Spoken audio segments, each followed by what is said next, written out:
accident actually brings up a really big question. What are the rules when it comes to having a pool fence right here in our state? ABC 15's Elizabeth Irwin taking action to find out. And Elizabeth, really depends on where you live here, right?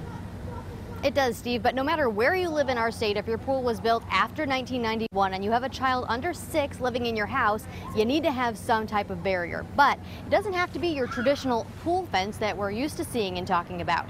Tonight, a mom who lost her son in a pool accident shares why it's so important to have those extra layers of protection in place.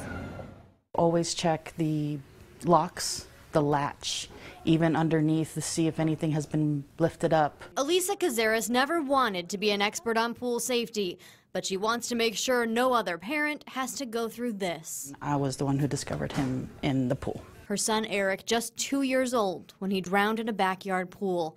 Police believe Eric pushed out a screen in the family's Arizona room and fell through.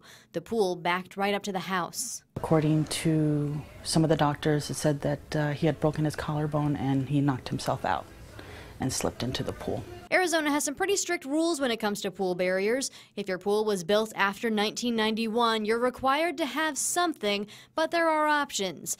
You can have a traditional pool fence or wall, one with a gate that latches.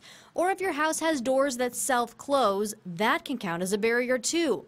Bottom line, you're required to have something that keeps kids from just walking out back and jumping in the water. It's a little bit more of peace of mind, but also it just gives you something extra there.